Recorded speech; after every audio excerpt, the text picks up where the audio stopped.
BNP চেয়ারপারসনের কার্যালয়ে office শেষে এভারকেয়ার হাসপাতালে মাকে দেখতে গেছেন তারেক রহমান। সেখানে আছেন সহকর্মী ফরহাদ বিন নূর। বিস্তারিত জানবো তার কাছ থেকে। ফরহাদ, এভারকেয়ার হাসপাতালে খালেদা জিয়ার শারীরিক অবস্থা নিয়ে কোনো ব্রিফিং হয়েছে কি?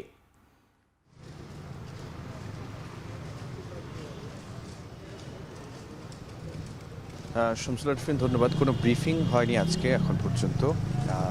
তবে গতকাল যে ব্রিফ করেছিলেন বেগম খালেদা জিয়ার যে ব্যক্তিগত চিকিৎসক ডক্টর এসডিএম জাহিদ হোসেন, তিনি জানিয়েছিলেন যে বেগম খালেদা জিয়ার অবস্থা এখন জটিল এবং তিনি এই মুহূর্তে আসলে একটি সংকটময় মুহূর্ত পার করছেন।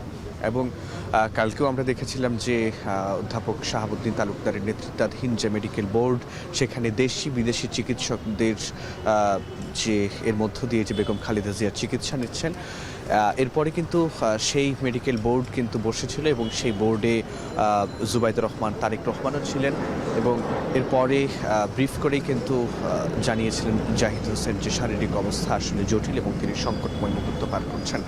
আজকেও আমরা দেখেছি যে তারেক রহমান তার যেসব দৈনন্দিন যেসব কাজ, রাজনৈতিক কাজ, সেসব শেষ করে তিনি কিন্তু গুলশান থেকে এই হসপিটালে এসেছেন এভারকেয়ারে এবং এখানে তিনি 11টা নাগাদ তিনি আসেন এবং আজকেও আসলে আজকে কি আপডেট আছে এবং আজকের কি শারীরিক অবস্থা সেটি নিশ্চয়ই তিনি তার মেডিকেল বোর্ডের সঙ্গে, বেগম খালেদা জিয়ার যে মেডিকেল বোর্ড রয়েছে সেই মেডিকেল বোর্ডের সঙ্গে তিনি কথা বলার কথা রয়েছেন এবং এরপর যদি বিএনপির পক্ষ থেকে যদি ব্রিফ করা হয় তাহলে আমরা আবারও জানাতে পারবো যে বেগম খালেদা জিয়ার শারীরিক অবস্থা ঠিক এই মুহূর্তে কী অবস্থায় রয়েছে। আমরা জানি যে গত 23 নভেম্বর অর্থাৎ 5 সপ্তাহ হয়ে গেছে বেগম খালেদা জিয়াকে এখানে হসপিটালে নিয়ে আসার। আমরা দেখেছিলাম যে 23 নভেম্বর বেগম খালেদা জিয়া তিনি স্বাভাবিকভাবেই যে নিয়মিত তার যে শারীরিক চেক আপ সেটি তিনি করাতে এসেছিলেন, কিন্তু সেটি করাতে এসে ধরা পড়ে যে তার চিস্টে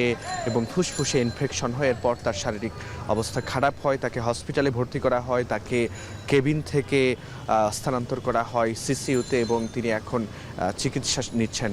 এখনও তিনি আসলে চিকিৎসা নিচ্ছেন। এরপরে কিন্তু আমরা দেখেছি যে তার শারীরিক অবস্থা আরও খারাপ হয়ে ওঠে এবং তিনি আসলে জীবন মৃত্যুর সন্ধিক্ষণে সময় পার করছেন। তবে ডাক্তারদের আমরা জানি যে দেশি বিদেশি চিকিৎসকদের সমন্বয়ে গঠিত যে মেডিকেল বোর্ড, সেই মেডিকেল বোর্ডের তিনি আসলে চিকিৎসা নিচ্ছেন এবং আমরা জানি যে ডাক্তাররা কিন্তু কিছুদিন আগেও তারা বলেছিলেন যে তার শারীরিক অবস্থা আগের চেয়ে স্থিতিশীল পর্যায়ে এসেছে, অর্থাৎ তিনি ডাক্তাররা যে চিকিৎসা দিচ্ছেন সেটি তিনি নিতে পারছিলেন এবং তার শরীরের বিভিন্ন অঙ্গ প্রত্যঙ্গও আসলে সচল হচ্ছিল, সেই বিষয়টি কিন্তু তারা জানিয়েছিল। তবে গতকাল যে doctor AZM Zahid Hossain brief করেছেন সেখানে কিন্তু তিনি স্পষ্ট করে বলেছেন যে বেগম খালেদা জিয়া বিএনপির যিনি চেয়ারপারসন এবং সাবেক প্রধানমন্ত্রী, তিনি এখন সংকটময় মুহূর্ত পার করছেন এবং তার শারীরিক অবস্থা আসলে জটিল, সেটি কিন্তু জানিয়েছিলেন এবং দেশবাসীর প্রতি দোয়া চেয়েছেন বিএনপির পক্ষ থেকে। তো এই ছিল আমার কাছে